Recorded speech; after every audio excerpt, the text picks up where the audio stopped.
His cell phone under the board.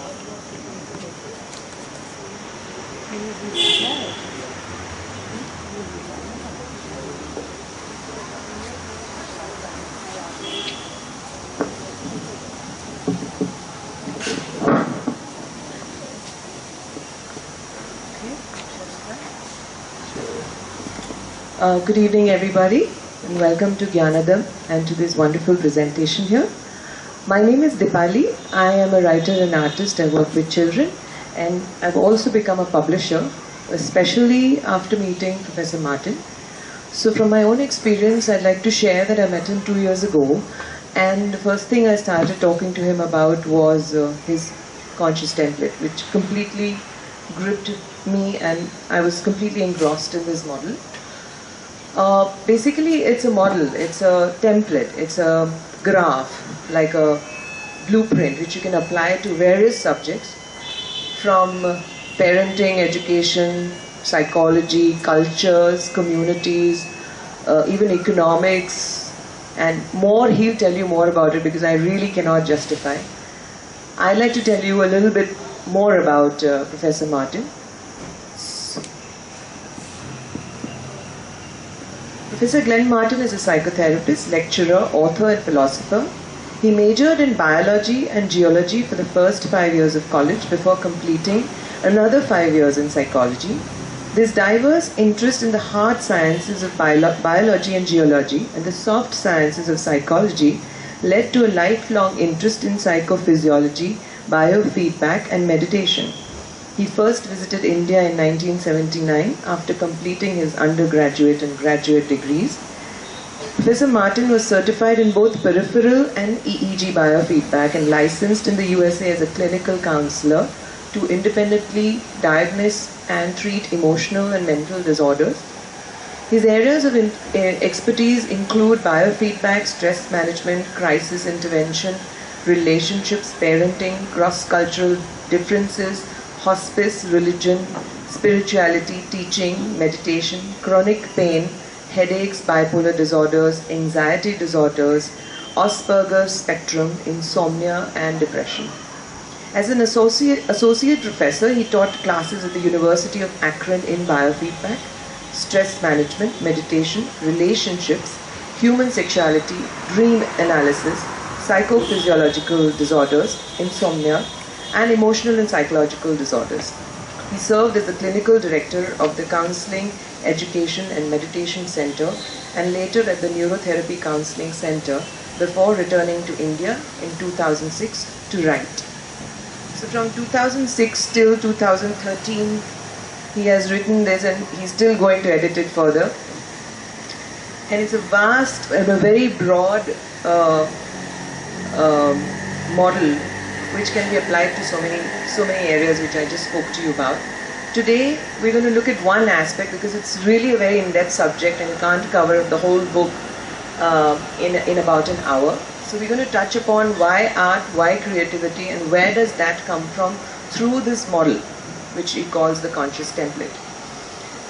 After 1 hour, we have another half an hour. If you want to have questions or an informal chat with him, he'll be available here. We have unfortunately got only a few books left after the first print. So some of them are sold, some of them are still left outside. If you want to buy any, you could just leave your name and number and we'll get that reached to you.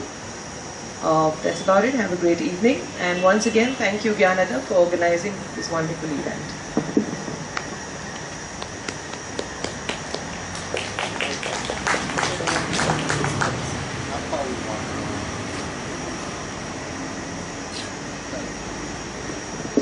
I'm going to make a request. Everybody sits in the tan chairs, pulls people a little bit more forward.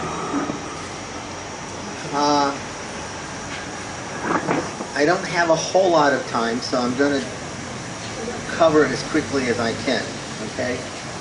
What I've done is I became interested in the chakra model in the 70s, and I came to India in '79 to learn meditation. And then because of my biological background, I became interested in biofeedback, both EEG biofeedback and peripheral biofeedback. So I'm interested in how meditation works. If you do this meditation, why does it work? And what part of the brain does it involve? I can tell you, if you do this meditation, what part of the brain you're using, why it's working, and how it impacts you. And I'm interested in the difference between meditation and relaxation because there are two different things. So, quickly, I mean, the chakra model originated from India, okay? And it's interesting, so many people in India don't know what it is, okay? But I'll go over it really quickly. There's 7 chakras, okay? In the first chakra, and if you read a dozen books on chakra, they will all disagree with each other, okay? It's kind of a little bit like astrology. There's a lot of disagreement. But what I've done is I've triangulated 12 different paradigms. I've triangulated history, psychology, psychophysiology.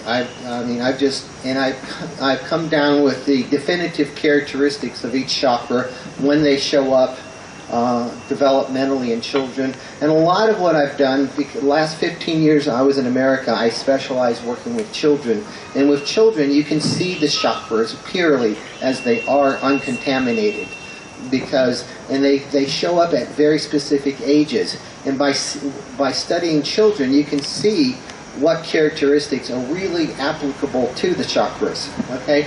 The first chakra is survival survival. You can think of the chakras as drives, as motivations. There's only 7 drives, 7 motivations. Okay? So you can think of this as a way of organizing all the information out there in the world. There's a way of looking.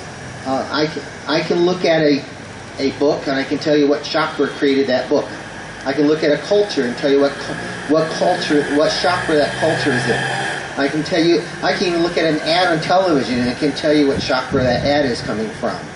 And so, and even in history, I look at history. I can tell you what chakra is being activated, is the center of gravity for that period of time, history. These chakras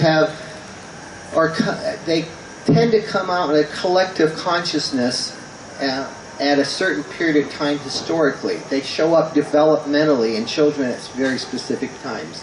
But the first chakra is survival. An infant is in survival consciousness.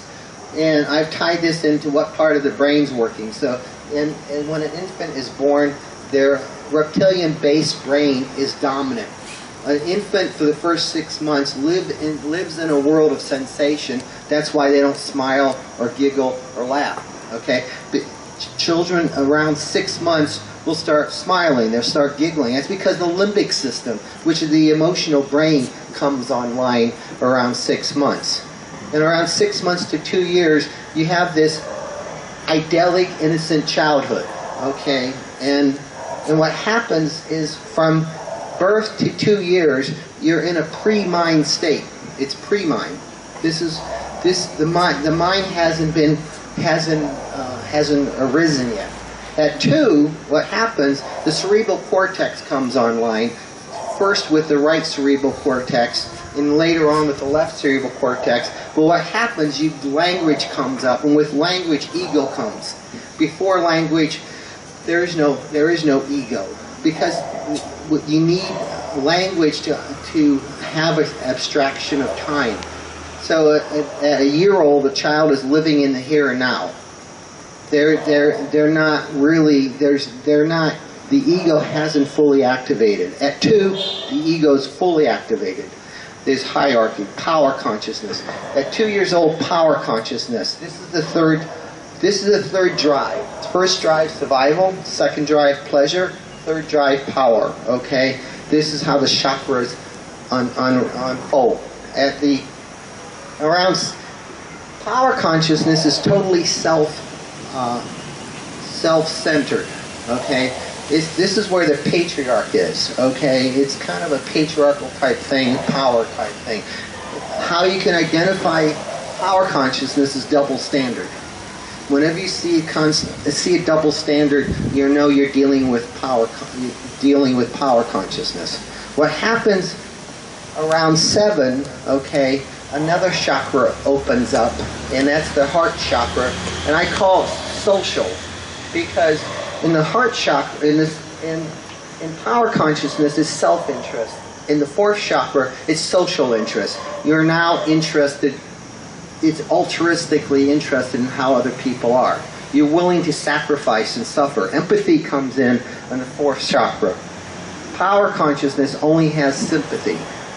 They only can feel sorry for someone. You can only feel sorry for someone who's worse off than you. So it's a hierarchical type thing. But there's no empathy in this third chakra. Empathy comes in the fourth chakra. Okay, and then the fifth chakra. This is where where doubt becomes a virtue. Okay, this is where science arises. Science arises in the fifth chakra. Okay, and what happens in the sixth chakra is this is where you post-mind. First two chakras are pre-mind. The last two chakras are post-mind. In sixth chakra, what I call self-realization. So it's survival consciousness, pleasure consciousness, power consciousness, social consciousness, understanding consciousness, and then self-realization. Because in the sixth chakra, you're trying to transcend ego. Okay? This is where there's a collective energy in a sense of trying to get beyond ego. Okay? In the seventh chakra is where integration occurs. It integrates the 6 previous levels of consciousness. So each one of these levels of consciousness has a different intelligence, it has a different value system, it has a different orientation of seeing how things are. Each one's a totally different world. So if I look at, I could actually, when I went and taught at Pune University lately to the graduate students. They got all the graduate students together. I explained to them how you can identify what level of consciousness a person, and if you can identify the level of consciousness, you know what type of therapy, what type of therapeutic intervention that you need to do at that point. Okay, so one of the things I'm covering a lot of information quickly, but pre-mind and post-mind is where creativity comes from. Mind cannot be creative. Okay, no more than mind. Think of mind as kind of a computer software program in a sense. Mind 1 is power consciousness, mind 2 is social consciousness, mind 3 understanding. Each one of these have a different types of intelligence. Mind 3 has what's called representational and conceptual thinking, rote memory, but there's no logic in mind 1. This is where, so a child between the ages of 2 and 5, they'll believe anything you condition them to believe. Okay, it's conditioned beliefs. It's no logic. You tell them that there's a 6-foot Easter bunny that lays eggs and delivers them, they'll believe it, you know, and they can't question it. Okay, in the fourth chakra, that's where inductive thinking comes in. You can start connecting the dots. Okay, so in a sense, in the fourth chakra, children will actually by direct experience, question their conditioned beliefs. In the fifth chakra is where deductive and abstract thought comes in. In the fifth chakra, you can challenge your conditioned thoughts by just thinking about it. Okay? In fact, in the fifth chakra, doubt is a virtue. Belief is a vice. This is where science comes in. Time-wise, okay, survival consciousness ended around 10,000 years ago during the last ice age. The ice age ended around 10,000 years ago. Between 10,000 years ago and 5,000 years ago, when the ice age melted, there was pockets of resource-rich tropical areas, which is kind of the Garden of Eden, where that mythology came from, or Paradise Lost. And this is where the matriarchal cultures came. For 5,000 years, cultures are matriarchal. This preceded marriage, and there was no concept of marriage until 3,000 to 5,000 years ago. There was no written language. There was no mental type thing, in a sense, used. Around 5,000 years ago, there was a written language evolved, and the patriarch evolved, and probably because of shortages, because of climate change, the matriarch cultures, they started disappearing. Now, in around the time of Christ and Buddha brought in social consciousness. This is Christ 2,000 years ago, and Buddha about 2,600 years ago. Forgiveness came in. There is no forgiveness in power consciousness. There is revenge. There's justice. Okay, forgiveness comes in with the fourth chakra. This is where empathy comes in. With empathy, you are able to forgive. And the fifth chakra came in with the scientific revolution during about the 1700s. Okay, the sixth chakra came in at a collective level with, I believe, with the hippie movements in the 60s. And then, you know, I came over in the 70s to learn meditation. And that's where the West first came to India to learn meditation type thing. The seventh chakra, I believe, is just now coming in.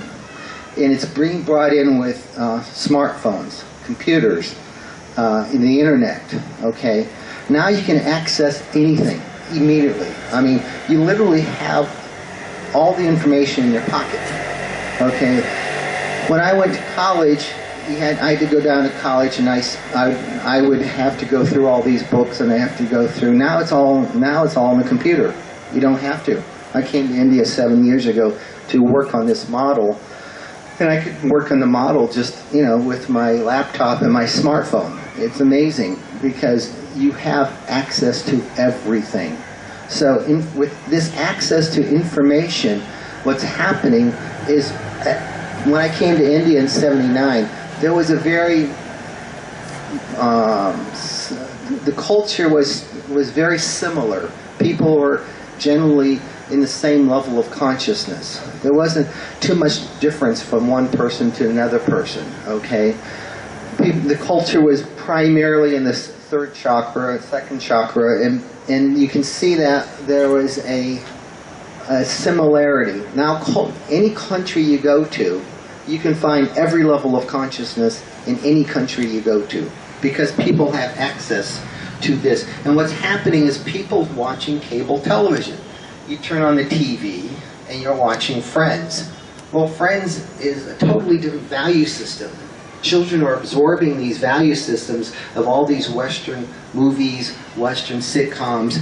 They're being exposed to a whole different set of values, okay? So Friends is a fifth chakra sitcom. It's about where men and women are friends. There's a whole different, but the value system is a fifth chakra. Depending on what movie you or what you're watching on television, the child is being exposed to that value system. So you're not going to have a culture in the same value system anymore, in the same chakra. It's the world, there's a globalization that's occurring, okay? And it's occurring around the world, in a sense. And the values are shifting quickly. Understand that mind is think of it as a software program. It's like a computer can duplicate the thinking, the mind 1, mind 2, mind 3. You can write software programs, and artificial intelligence is coming out, okay, where soon you'll be on the phone talking to someone and you will not know if it's a computer or if it's a person, okay. What science will never do, I don't believe, is create a conscious computer, a conscious artificial intelligence, okay? Consciousness cannot be duplicated, okay, at this point. Science has no idea how to create consciousness. You can create a computer who will talk to you, it will appear that it will empathize with you, it will ask you questions, it will answer you. In fact, in Japan, in China, they're creating these little like robots, and a lot of them are like dogs or cats or something, And so for old people who are alone because there's no extended family, for them to talk, to have somebody to talk to, okay? And this is going to increase. And literally you can hold conversations with this. In fact, they've set up programs now that there's programs you can do that does therapy. It will ask you, how do you feel? And you say, I don't feel well. And the computer will tell me more. And it'll actually do therapy with you. And it's shown to be quite effective in a sense. So now, if you understand, like writers are working with mind. They're working with language, okay? So you have to bring this creativity through mind. You have to bring this consciousness through mind, okay? And everyone heard of writer's block, okay? Writer's block is often what writers get. And what they do is there's a identification. If you identify with mind, then you're going to create a block. If you realize that you're not mind, but who you are is consciousness, then you can prevent some of that block. Part of that is learning to, I've noticed that a lot of writers are paint. Well, painting is a good way if you're being stuck in thinking. Painting precedes thinking. So what happens is painting is more in the second chakra. Okay? So it's a great way of combining two arts to maximize creativity. You can also learn meditation, relaxation, to become more creative. Because what you have to do to become creative is to step out of mind. Mind cannot appreciate beauty. If you see beauty and there's an appreciation of that beauty, that does not come from your mind, that comes from pre-mind or post-mind. Post-mind, you see a lot of this technology, that creativity that you're seeing with smartphones, computers, and things like that, is coming from more from the 5th, 6th chakra, okay? A lot of painting, art, in a sense where writing and stuff is more from the 2nd, 3rd chakra. I'm interested in technology, and I use technology. I used to have a meditation center also in America, and when EEG biofeedback came out, I realized I could teach a person how to meditate in a fraction of the time using technology. Okay, because the technology, electroencephalograph will tell me exactly where this person's brain waves are, what brain waves are dominant, if they can shift between the brain waves, because there's brain waves are broken down to each frequency, and each frequency has a different type of consciousness to it. And I actually can teach a person to meditate in a fraction of the time than it would be.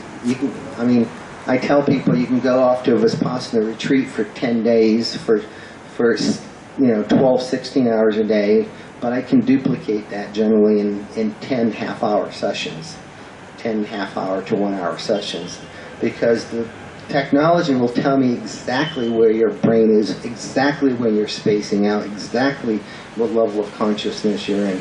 So I'm interested in technology. One of the things, if you want to be creative, it's good to learn. It's kind of like when I came to India in '79, everybody was coming here to learn meditation. Now, that's not happening as much because there's probably more meditation centers in America, yoga centers, martial arts centers in America than there is in India at this point. There's an explosion of the East has went west and the West has gone east at this point.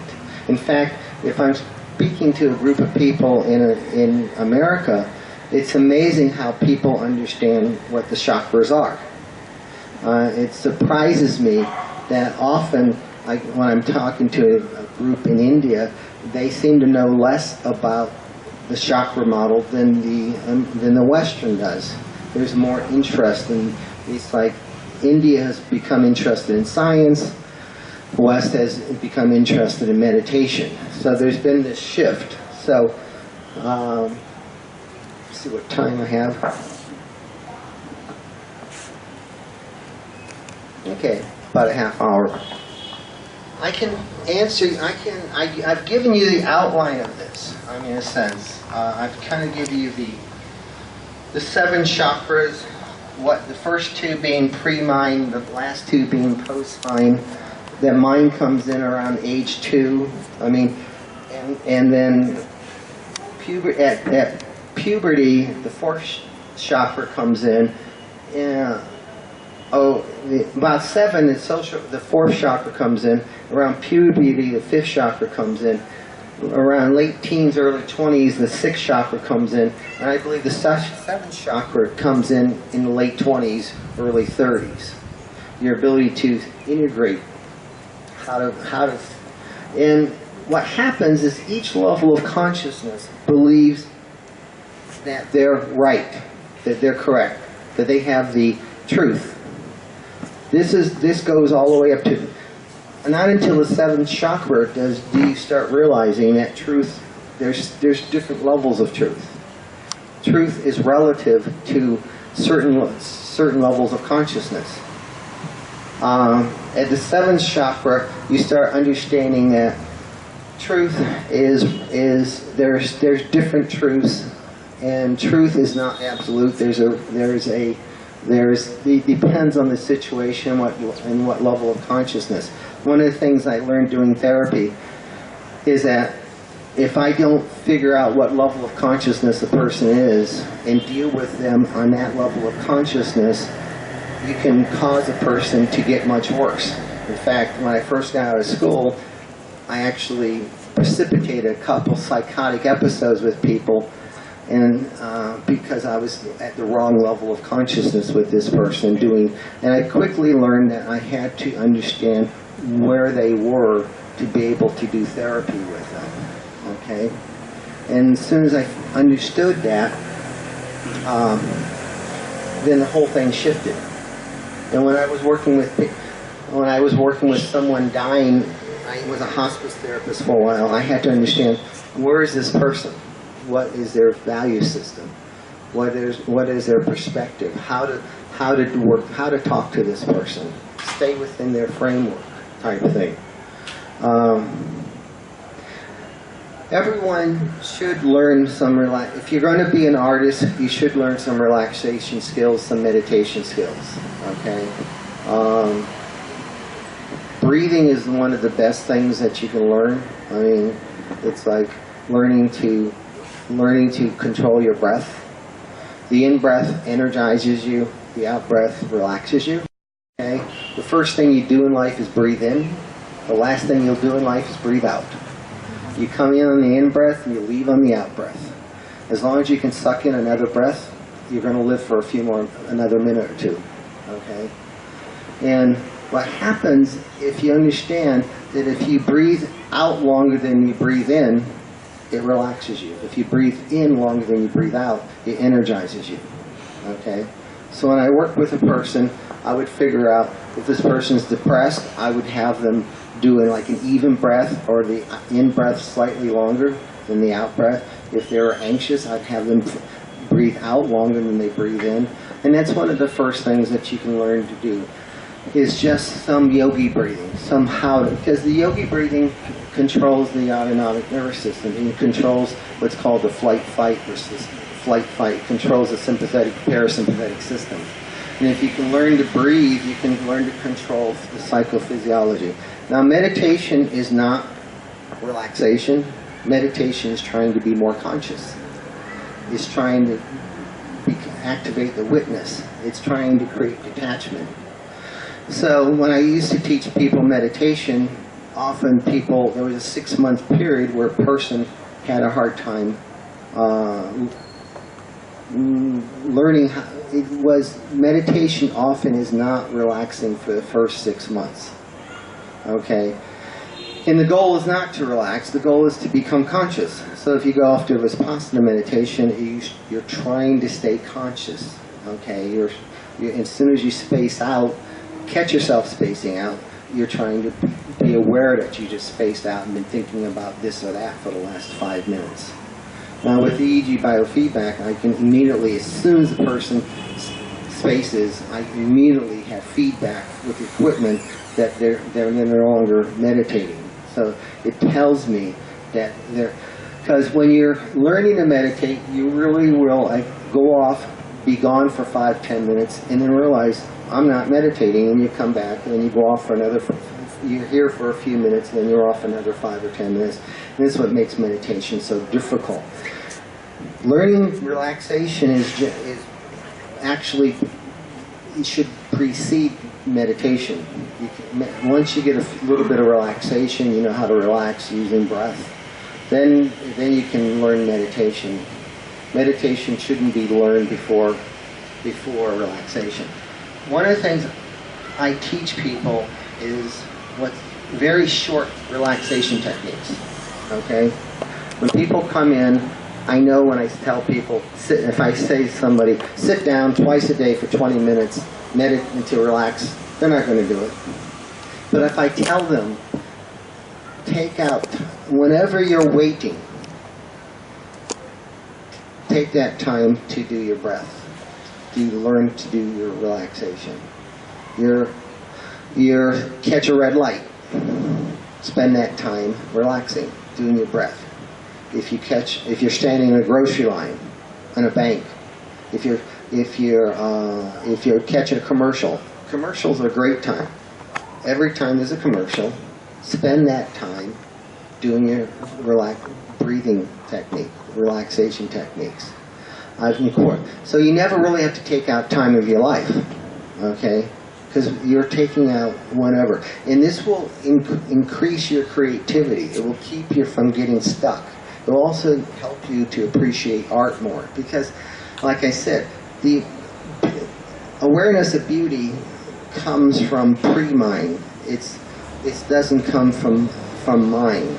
So, and to stop the mind from thinking is why it allows creativity to come through, or the appreciation of beauty, or the appreciation of creativity. Now think about movies. Okay, another art form.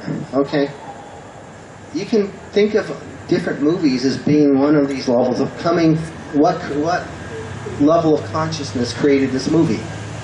Okay, there is a survival genre. You know, the boat's sinking, the towering inferno, it's on fire, people are trying to live, trying to survive. It's all about survival. So if you're dealing with a movie and it's about survival, you're dealing with survival consciousness. That level of consciousness is what this movie's all about. Second chakra, it's about pleasure. You know, it's about hedonism. If the movie is focused on just hedonism, pleasure, you know, food, sex, whatever, there's a second chakra. Power, the third chakra. If the movie's about power, then you're dealing with that. Movies are coming from that level.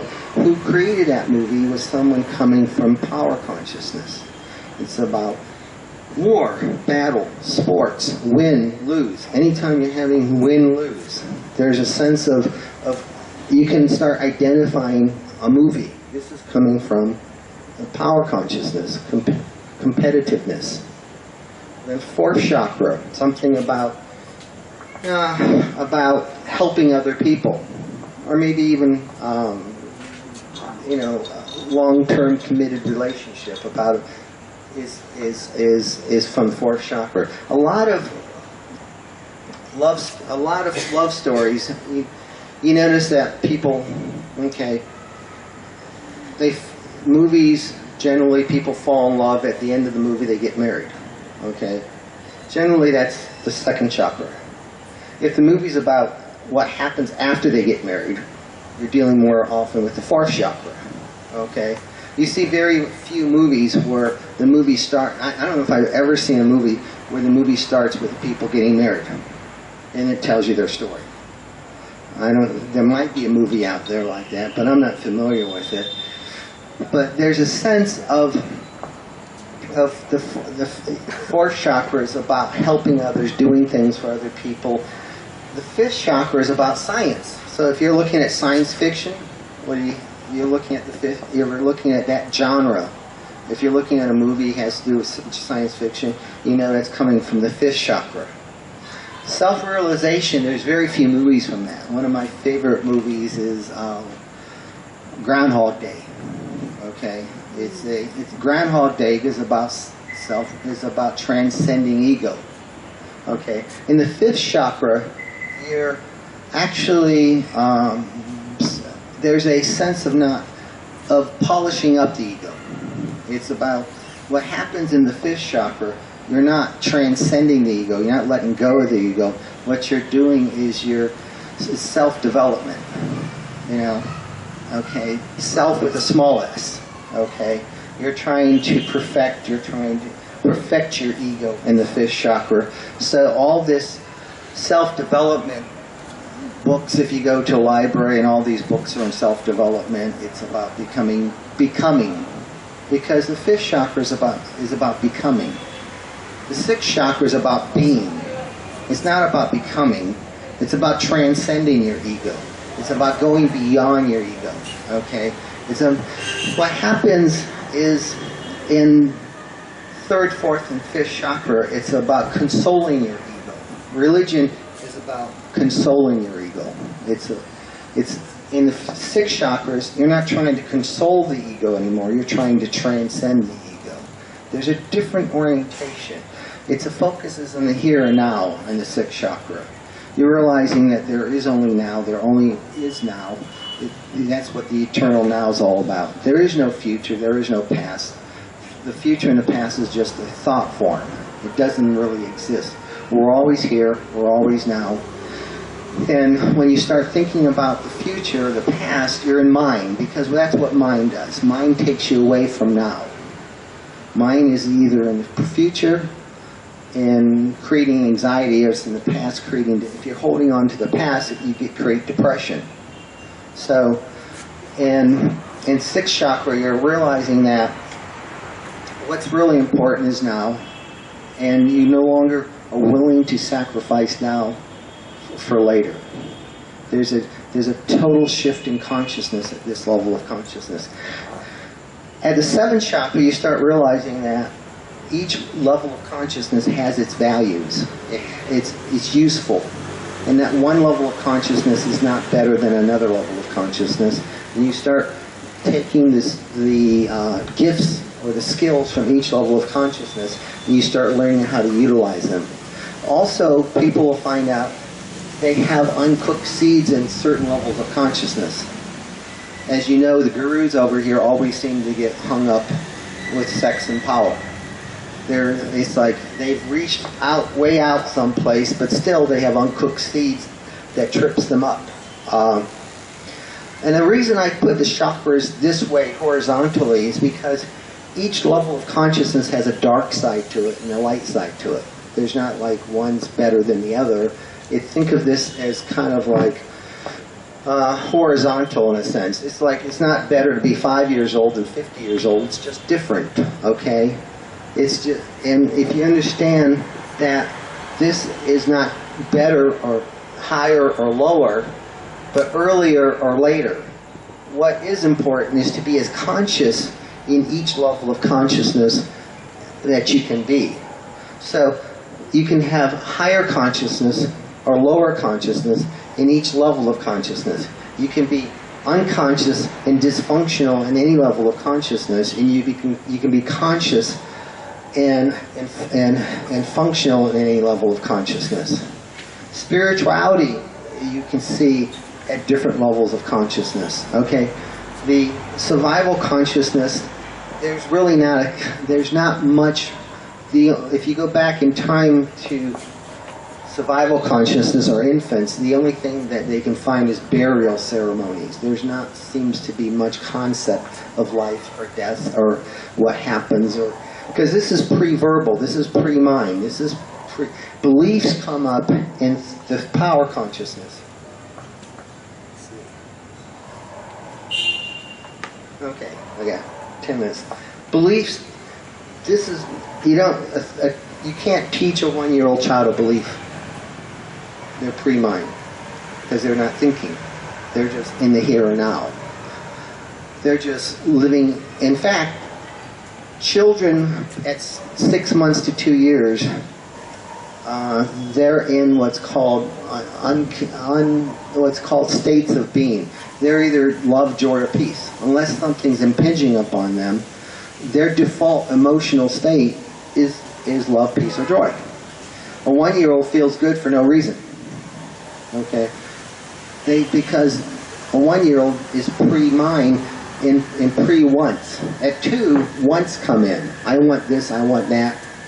And wants are insatiable.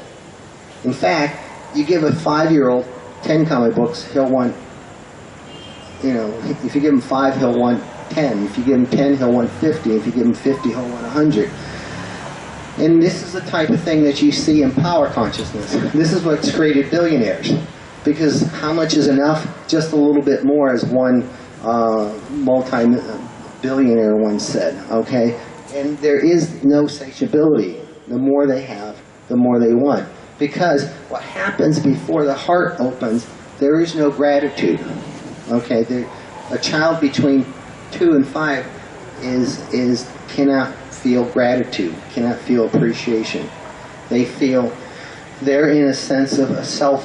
The world revolves around them, and that's not good or bad. It just is, because this is necessary. Each one of these unfolds in a very necessary order. Okay, so between in power consciousness, the person, you have to learn to take care of yourself before you can take care of other people. You have to think of yourself before you think of other people. If you can't take care of yourself, if you don't learn to develop discipline in third chakra, don't develop a sense of a healthy sense of taking care of oneself, you can't then develop, you can't shift to the next chakra. Because there's each one of these levels of consciousness has a lesson, so if you have poor boundaries, there's something went wrong in second chakra. If you have poor discipline, something went wrong in third chakra. If you don't have a social interest in other people, or then something's went wrong in the fourth chakra.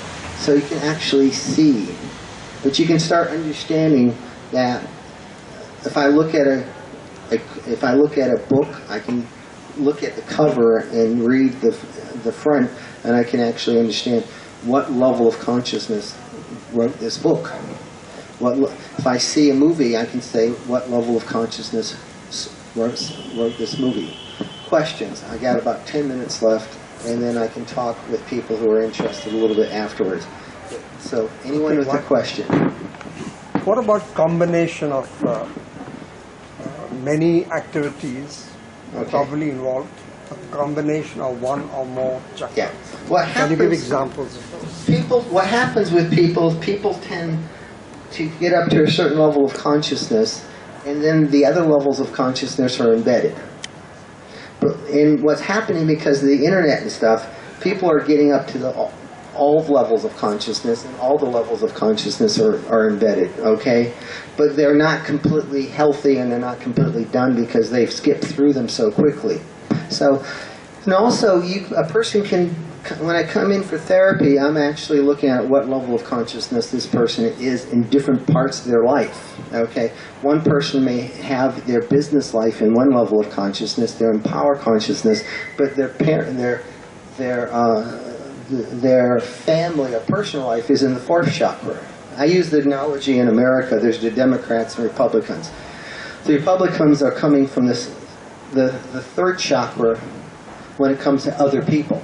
Okay, they're against, they're against social welfare, they're against social medicine, they're against social this, they're against social life. But when it comes to their family, they're often in the fourth chakra. Where the Democrats are for social medicine, they're for social welfare. And they're coming more often from the fourth and fifth chakra. Okay? So you can see, if you can use this model, you can identify people in different levels of consciousness, and also people are different levels of consciousness in different areas of life. So like I said, parenting they may be at one level of consciousness. So their sexuality may be at another level of consciousness. Their they have a hobby, which is another level of consciousness. So, and this is what's beginning to be more common, is that you have to identify. But there's generally a center of gravity that a person has, and you're trying to access what is their center of gravity. There has been some interesting sitcoms exploring this, in a sense, showing that how people are often in two levels, or on the border of a level of consciousness type thing. And you can see where countries are. I mean, India overall is a shame-based culture. It's not a guilt-based culture, because the rules here have not been rigidified enough to be internalized, okay? And because the rules are not rigid, they can't be internalized, okay? Now, what happened with Singapore in 3 generations is, you go back to Singapore and 3 generations ago, the culture was in third chakra. It was a patriarchal culture. There was shame-based. Okay, and what happened is they came in and made very rigid rules and enforced those rules. Okay, very iconically. Okay, you throw gum on the ground and you got caned, in a sense. And what happened very quickly, people started internalizing these rules. Okay, with the internalization of these rules, the grandparents in Singapore are shame-based. The parents are a mixture of shame-based and guilt-based, but the kids now are totally guilt-based. They've developed an internalized conscious. They're no longer having an external locus of regulation. They have an internal locus of regulation, because the laws and rules have been rigidified to the point where they know what they are. They have to internalize them. So, and they don't care. Once you move into the internalized locus of regulation, you don't really care what other people think. Shame no longer becomes important. So, quickly, one of the examples of this is like the difference between what I call a tycoon and an entrepreneur. You get people like Gates, okay, who's never gave any money away.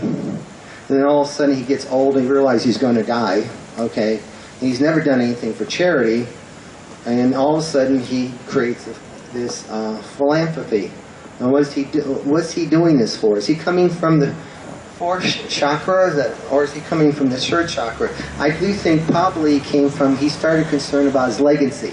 He wants to know, what will people think about me in the future? How will I go down in history? I'm going to have to protect my legacy. So it's good that it's happening, but I'm not sure he's doing that from guilt as much as from shame. And this is true like with Rockefeller, okay? But there's other billionaires where you see where they have been helping people. When they created their company, they started helping people from the beginning. They didn't wait until they were about ready to die and then started worrying about their legacy.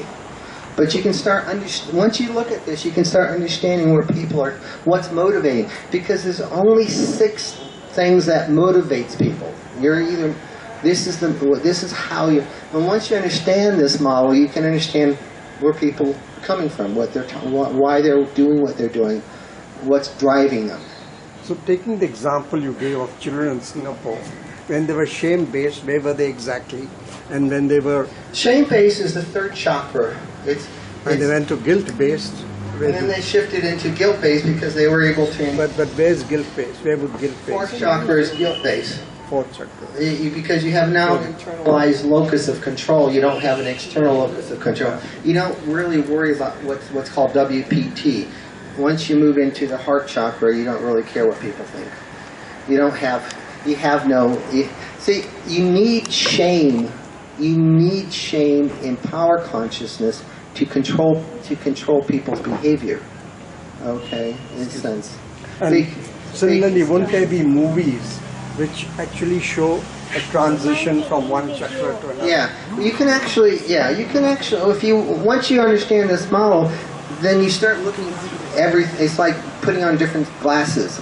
You can see what level of consciousness is happening here. Because everybody thinks that everybody else is in the same level of consciousness that they are and have the same values. They're motivated by the same thing. But really, people are motivated by different things. I mean, it's a totally different, and what the behavior is may be the same, but the motivation is very different. What is motivating this person? And you can understand the survival, pleasure, power, social interest, understanding, or self. That's what one of those are driving the person. Okay, it's like, what is driving a person? Okay. Anything else? You had spoken about doubt. Just Doubt. the mic's coming, please. Where does one, what evolutionary Okay, stage is the doubt? in power consciousness, you got your conditioned beliefs, and if you have doubt, that's a sin.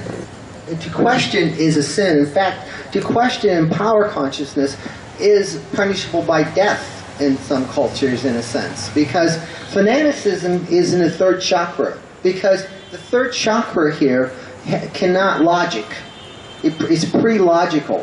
Okay, I have friends of mine who are born-again Christians who have college degrees who believe the Earth is like 5,000 years old. Okay, I mean, these are educated, smart people, high IQ, but they have these beliefs which are like, how could you believe that the Earth is 5,000 years old? Okay. But what happens is they have invested in this belief because there's an investment in this belief, the payoff for this belief or the punishment for not believing it. They're scared if they don't believe it, they'll go to hell. And they believe that they believe in it, they go to heaven. So even a person who's very educated, very smart, can be fanatical and be stuck in a third chakra, in a sense. Because they're afraid to use their mind, inductive reasoning or deductive reasoning, to look at there, because in the fourth chakra, beliefs can be altered, conditioned beliefs, by concrete experience. It's called concrete logic. If you experience something to disprove your belief, then you'll change your belief. Okay? In the fifth chakra, belief becomes a vice. Doubt becomes a virtue.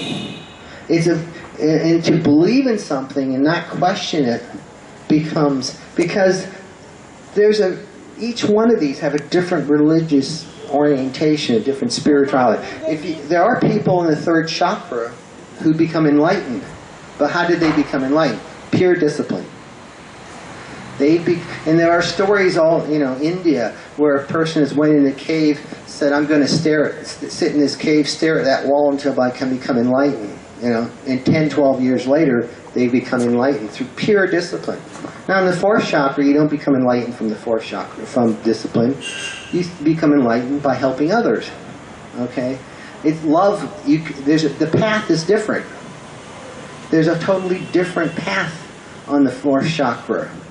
Okay, so to get highly conscious in the fourth chakra, you don't use it, but it helps to have this embedded discipline to be able to shift into that. In the fifth chakra, I believe there are people like Einstein, Stephen Hawking, in Krishnamurti. If you read Krishnamurti, okay, he's coming from the fifth chakra. You're having a person here who's become enlightened through mind. I mean, he just keeps asking questions. I've never been attracted to Krishnamurti, but he's fascinating to me because you can see that he's actually coming from the fifth chakra. In the sixth chakra, it's a very different type of thing. You're just staying in the moment. You're just trying to stay conscious of moment to moment. Before the third chakra, there's not enough ego to become enlightened, because you're too undifferentiated. Okay, but in the sixth chakra, each one of these chakras, it becomes easier to become enlightened. It becomes easier. More people become enlightened from the third to the fourth to the fifth to the sixth. In the sixth chakra, it becomes easy, because all you have to do is realize all there is now, all there ever will be is now, type thing. Does that help? Just a minute. We don't like to hear the question. When you say to transcend ego, what do you mean by that? You realize you are not your ego. Your ego, what happens is the third chakra, you think you are your ego. I am this body, I am this thoughts. I think, therefore I am. Okay? There's a sense that the identity is with mind. You become identified with mind. And ego and mind is synonymous, and both of them involves time, because moving out of the here and now is what creates time and ego and mind. And three of them intrinsically link type thing. Go ahead.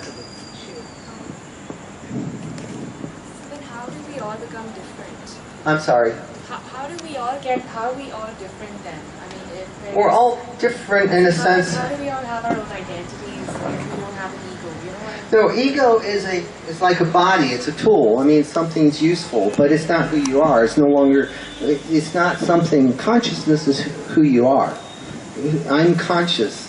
Therefore, I mean, consciousness is I'm conscious that I'm conscious is what meditation's all about. It's realizing that I am conscious of my body, so I'm not my body. I'm conscious of my emotions, therefore I'm not my emotions. I'm conscious of my thoughts, therefore I'm not my thoughts.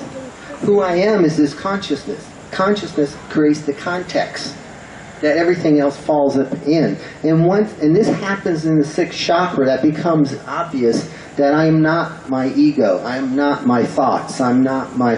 What I am is consciousness. If I'm conscious, because the computer, it can't be conscious.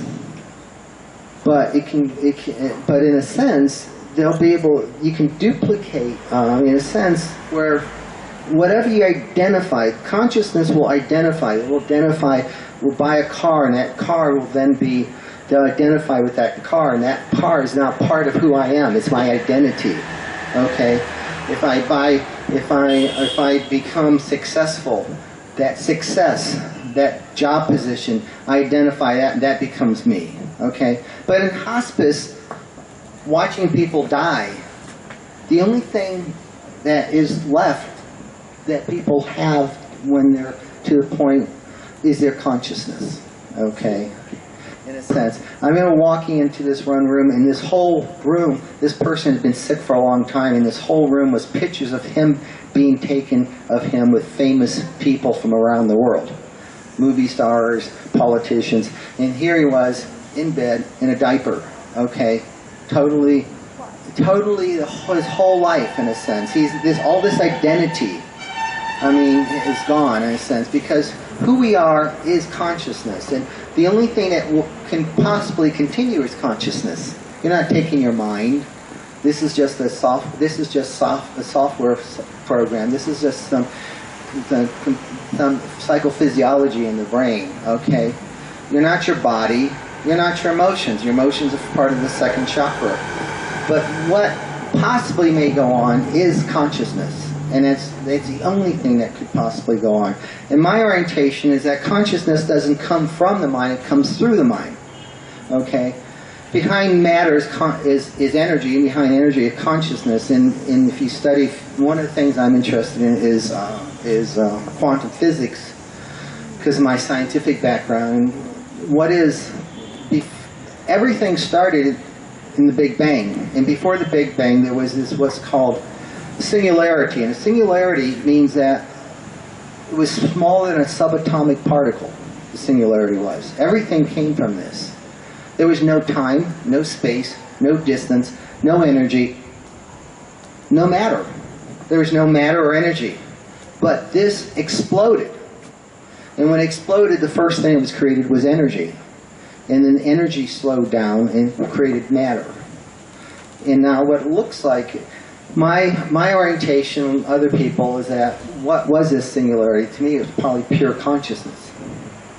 Undifferentiated consciousness. When it exploded, you got differentiation. Now things are evolved to a point that consciousness can come through. It's like a television set. It's like technology. You know, it's like first you had black and white television, and then you had color TV. Now you're having 3D. It's like none of that's coming from the TV. It's coming through the TV. And what happens is as the evolution of more and more of the brain, and what meditation does is tunes the brain so more consciousness can come through. That's what meditation does. You're just quieting the mind down, quieting the thought. When I first took a Vipassana meditation workshop in, 1976, Okay, it was one of those 10 days where we meditated 18 hours a day for 10 days. My thinking stopped. I mean, before that, I was thinking as soon as I woke up till the time I went to bed. In fact, I was on a date one time with this girl, and I asked her what she was thinking, and she says nothing. And I says, that's not possible. I mean, you've got to be thinking. I know I'm thinking all the time. So I said, no, tell me what you're thinking. She said, I'm not thinking. We got in a big fight, and she never went out with me again. Okay? Because at that point, it was impossible for me to conceptualize that you wouldn't be thinking. Okay? After a 10-day Vipassana meditation, I found out that I wasn't thinking. 80%. I reduced my thinking 80% within 10 days. I went from thinking 80% of the time to 20% of the time. When you stop this thinking, because most thinking is called monkey brain, you're not getting anything done, you're not accomplishing anything, you're just spinning out in a sense. You're losing, because a 1-year-old is living in a world of incredible sensation and beauty and love and peace and joy. I mean, they're living in and this is not found again until the 6th chakra. Because in the 6th chakra, you realize you don't have to have a reason to feel good. To feel good, you just feel good for no reason. In fact, that's the best reason to feel good. Okay, you're not feeling in power consciousness. You're feeling good because you got something. I know a friend of mine. One of his best friends has collected every Corvette car that's ever been made. Okay, of course, then he had every color of every Corvette car ever made. But then he had to build a place to store them, so he has this multi-million-dollar barn that he had to build to put all these Corvettes in. Of course, he didn't want them to be, it's a cold climate there, so he had to put a heater and air conditioning in there. Okay? Now he has hundreds and hundreds of cars, which most of them he's probably never driven. Okay, what is this? It's power consciousness. It's insatiable. It's like, and in a sense, the wants drives, because they can, for a little bit, once power consciousness gets something, they feel there's no more want for a while. They think that getting this made them feel good. It's just that they don't have a want for a little while, so this 2nd chakra can come through and they can feel peace, love, and joy. But as soon as another want comes in, it's gone again. And they're chasing after another one. This continues up until the 6th chakra, and all of a sudden you see that, things are never going to make you happy. Nothing's going to. It's just learning to accept the now is where you're going to find peace, love, and joy again. Learning to feel good for no reason. So, learn to meditate. Learn to relax. Learn just some relaxation techniques. The internet has everything there that you can possibly imagine. Punch in relaxation techniques. You'll find thousands of ways to relax. How to meditate. There's meditation programs that you can get on the internet. These will help you to appreciate and enjoy beauty, to become an art critic, to become an artist. There's lots of this on. You're never going to become an artist or appreciate beauty through your mind. The mind stops creativity. It stops the ability to enjoy beauty. Okay. Yes. One more question? Another question? In your model, where does intuition fit in? There's 2 steps. Okay, there is, that tsunami that happened? No animals died from that, just humans, okay? Animals actually, because they're still pre-mind, they sensed that something was wrong, which is what I call being psychic. You know something's wrong. And they left the beach, okay? They walked into the beach. Now, there was one surfer, he was sitting on a surfboard, and all of a sudden he said, there's going to be a tsunami come in. There's no reason that he thought this. He just intuitively picked that up. Now, what happens with intuitive is he first felt something was wrong, which was psychic. Then he started quieting his mind down, and then he started feeling that there's going to be a tsunami. Intuitiveness knows that's not what is going to happen.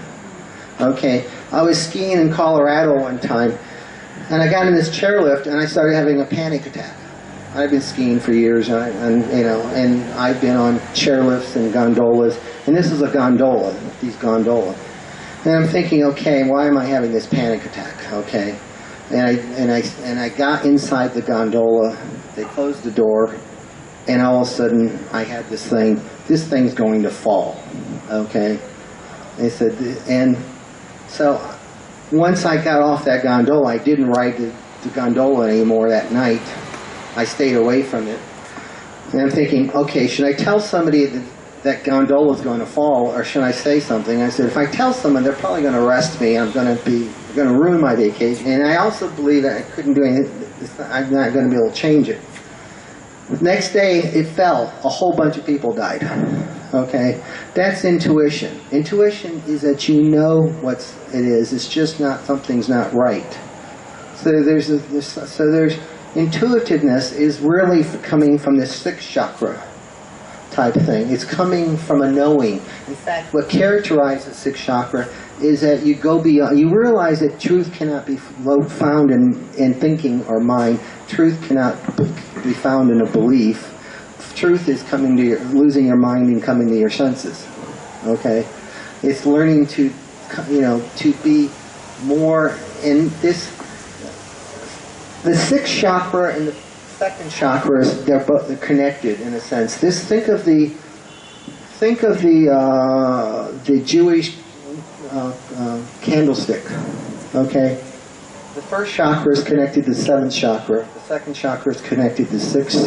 The third's connected to the fifth, and the fourth stands alone. Okay, and this is in a sense how the chakras are modeled. In fact, because the second and sixth chakra look they're very yin and they look very similar.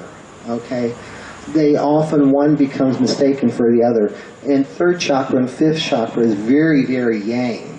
Okay, and it becomes one becomes mistaken for the other. The first chakra is undifferentiated oneness. Seventh chakra is differentiated oneness. There's a sense of and the whole thing with this is not to fall below mind, because mind's a useful tool. It's a wonderful tool. It creates everything. It's allowed us to make this world. But in a sense, to realize it is a tool. So they say that the mind is a wonderful servant, but a horrible master. Okay? And once you understand that everyone needs, if you want to enjoy beauty, you want to create, you want to paint, you want to write, you need to learn how to get in touch with this, and this is through relaxation, through meditation techniques. So consciousness can transcend life also. Consciousness is life. But beyond life. It's beyond life. I mean, probably it's beyond life in a sense. What it is that consciousness to me is what the context for everything else.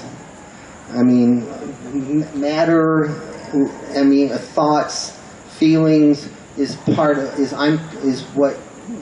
embedded in consciousness. Without consciousness, it's like a computer. There is nothing. A computer can have a sensor, and in sense, what they're doing is creating with this artificial intelligence is there's programs created similar to mine that will read your face and listen to your tone of your voice and actually respond to you like it actually emotionally, it's like it has empathy.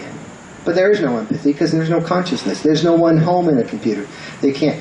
We have and consciousness precedes mind. Okay, in a sense that people become identified with mind for the first 2 years of your life. There is no mind. Okay, so it actually came up, evolved in a part of the brain, type thing. So. Yes. Hello. So I have a request. Can you focus a little bit of typical characteristics of each chakra, like one U-shaped base, green base, like that. And second, I want a caste system. Focus on more on integration. How they are the caste system is pure hierarchical power consciousness. Okay, all caste system, because Buddha went beyond. He saw he spoke against the caste system 2,600 Sorry, years ago. it's not caste system. I'm asking for typical characteristic of each chakra. Oh, characteristics of each chakra. Survival consciousness is sensate. You come to your senses. You're basically, your focus is on survival. Okay, it's pre-affect. Okay, there's a sense, if you're in survival consciousness, it's like if you're driving, get lost in a jungle, you actually, if you're it's like you're depressed. Say you're depressed. I put you on a bungee jump. You won't be depressed. Okay, you'll drop down to first chakra. You will completely, in fact, I used to do this with people who are stuck in depression. I used to have them go on a roller coaster or do bungee jumping or jumping out of an airplane, because I can guarantee you can't be depressed jumping out of an airplane. Okay, it's going to bring you into the here and now. It's going to bring you down into survival consciousness. I've had this guy come in. He was so depressed about his girlfriend who left him, and he was so I said, go skydiving. You know, so he said, okay. So he was so depressed he'd do anything. So he went up, and all of a sudden, as the plane goes up, he said, I'm no longer depressed.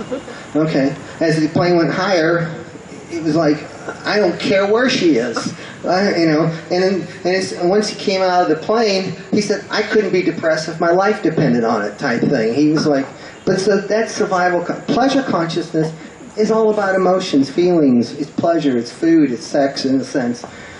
There is a sense of, there's an innocence to this, in a sense. There's before jealousy, before possessiveness, before competitiveness, before, it precedes all those things. In the matriarch, there is no concept of even father. When Captain Cook found the Hawaiian Islands, they found a matriarchal culture in the Stone Age who didn't even understand what caused pregnancy. Okay, there was no concept of father. Okay. There was no concept of monogamy, you know. It preceded, in a sense, in the fourth chakra, in the third chakra, it's all about winning, losing. It's all about competitiveness. It's about double standard. And this chakra is huge, in a sense. I mean, if you start looking how many movies and books and stuff is written about the third chakra, it's quite amazing, because this is, you know, all the history, most of history is just telling you about who won what war when, type thing, and it's about, and that's what kings did. They hired writers to write about them, and their conquest and what they accomplished. Fourth chakra, it's like, this is about taking. The third chakra. The fourth chakra is about giving. It's learning about considering other people. This is where empathy comes in. This is where people will all of a sudden sacrifice. Sacrifice becomes a virtue, in a sense. Now, in fifth chakra, you're learning to balance the taking of power consciousness and the giving of social consciousness, because you can take too much, you can also give too much. In the fifth chakra, it's where the mind reaches its peak. And think about a thorn. When you get a thorn, if you're working in the garden, okay, and I'm a gardener, and I would get a thorn into my finger, like a rose thorn. I would pick another thorn and take that thorn and dig out the first thorn. In the fifth chakra, you could actually, in a sense, use mind to undo mind, but not until the fifth chakra.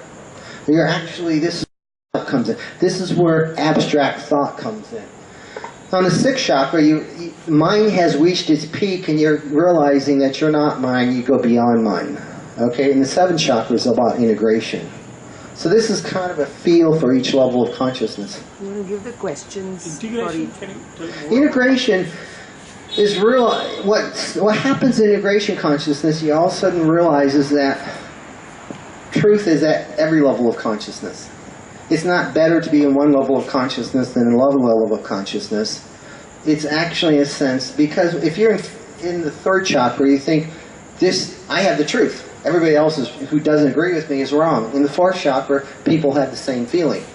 I have the truth. In the sixth, even in the fifth chakra, science comes in. Scientists think they're right. I have the truth. it's all of a sudden in the sixth chakra you realize that then you think in the sixth chakra that the only thing that's important is getting beyond ego and transcending. But that's just the truth for that level of consciousness. In the seventh chakra, you start understanding how each level of consciousness works, what's the values of each level of consciousness, what drives each level of consciousness, and how to identify which each level of consciousness. So if you're working with someone, or if you're talking with someone, as a therapist, I identify what level of consciousness and how to do therapy. But I also identify what level of consciousness, how to interact with people. Because if you're not coming from their level of consciousness, they will think you're wrong. One time when I was working hospice, and I had this little lady who was dying, and she says, you know, I'm so lucky to have a good Catholic boy like you to help me die. Okay? Hey, I mean, the other person I'd been working with earlier was Jewish, and they thought I was Jewish. Do you know what I mean? And the other person was Buddhist, and they thought I was Buddhist, in a sense. I was able to shift different states of consciousness, and I understood how to relate to that person. In fact, I was working at a mental health center, and this born-again Christian therapist came in, and we had a meeting, and she said, who is the Christian counselor here? And she says, well, Glenn is. I says, but Glenn's not a Christian. And I says, well, I'm not a woman, but I counsel women. I'm not gay, but I counsel gay people. I said, that's different. And she said, you can't do Christian counseling if you're not a Christian. And it's like, so she insisted that everybody gets sent to her because she was a born-again Christian. Well, everybody got sent to her, but everybody, once they got sent to her, wanted to come back to me, okay? Because I knew more about that level of consciousness because I was raised as a born-again Christian until I was 19 years old, okay? I thought the Earth was 5,000 years old. Okay? And then I went off to college and found out it wasn't true. And back then, you didn't have access to this information. Now, everyone gets on the internet. Before, you couldn't get on the internet. You had to go to a library. It was very difficult to access all these other levels of consciousness. Okay? But now the whole thing has shifted. So what are your views about the left brain, right brain? The last question. Last question. Okay, I'll go first level of consciousness, reptilian brain, sensate. Your brain is, you're born with more brain cells when you're born than any other time, but it's undifferentiated. Okay, it's what happens at 6 months, the limbic system comes in, which is the emotional mammalian brain, okay? In third chakra, the right cerebral cortex comes in, okay? And what happens at the fourth chakra, the left cerebral cortex comes on more. And what happens in the fifth chakra is the frontal cortex comes in, okay? And what happens with the sixth chakra is the pineal gland, okay? It's like the third eye, that becomes more activated in your late 20s, early 30s. In the seventh chakra, it's just integration of the other brain structures. So each one of these are connected to a different brain structure. What differentiates the seventh chakra is you realize that truth is not contained just in one chakra. Okay? Okay. Hope you enjoyed it. I mean, I'll be around if you want to answer a question for you. Oh, one more. Go ahead. A little about vulnerability. Pardon? Vulnerability. Vulnerability? Okay, vulnerability. Okay. Second, a child before 2 is vulnerable. There's an innocence to that, but they don't know that they're innocent. Okay? There's a sense of, because it's pre-ego. They're still in the Garden of Eden. In the third chakra, it's all about power. And there's two types of power. There's power, overt power and covert power. Okay? One of the things power is what I call emotional blackmail. If I make myself miserable, then I can control you. Okay, if I can make you if I can I can get you to sympathize or empathize with me, I actually have power over you. So that's called power of the tyranny of the helpless and weak. So weakness and strength is the same thing, but you don't understand that in the third chakra. That becomes more, you understand that it's not really a duality, it's a polarity type thing. In power struggle, I remember working with couples, and I remember when I was in hospice, one of the things I found is that in power struggle, some people would use covert power. The other person in the relationship would use covert power. So the person with covert power would try to get sick without dying, because the sicker they got, the more the other person had to take care of them. Okay?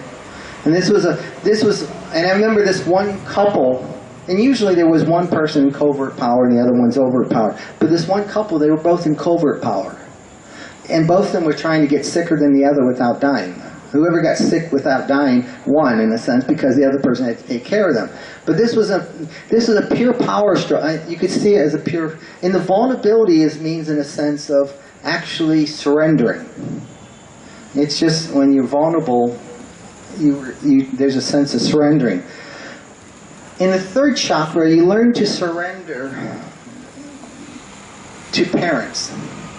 Okay, and if you learn to surrender to your parents, that's actually a healthy thing. In the fourth chakra, you learn to surrender to society, in a sense. But and realize when you're vulnerable, it's like, one of the things I used to teach assertiveness classes.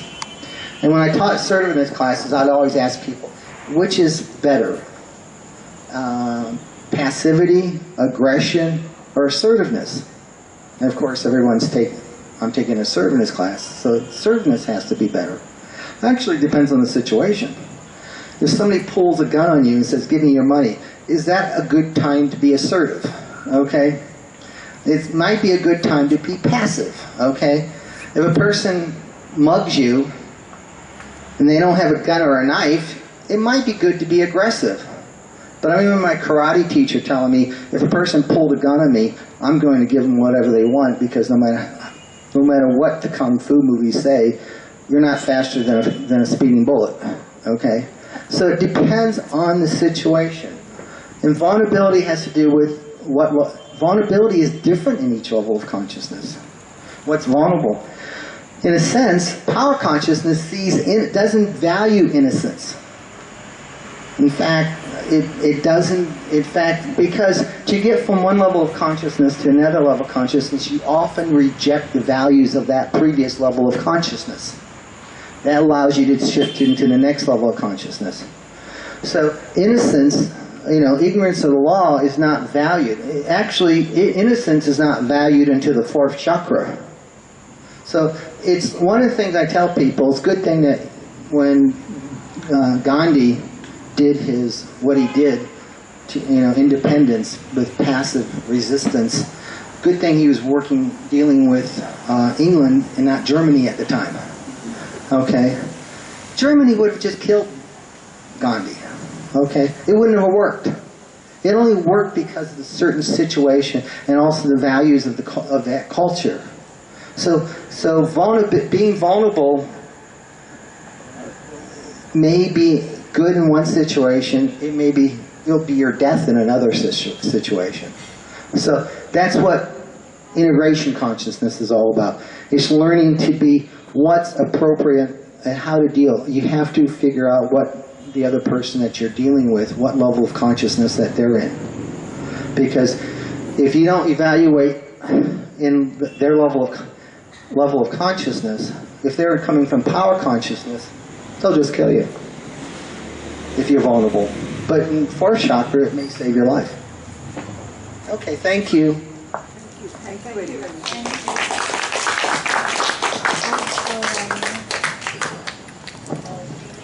Thank you very much, Professor Martin.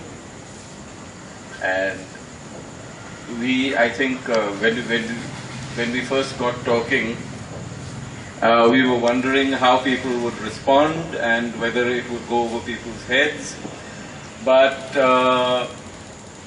that's all past, and I think we were all riveted by your excellent explanations and your very stimulating thoughts and ideas. Thank you very, very much on behalf of Gyanadam. Thank you. Thank you.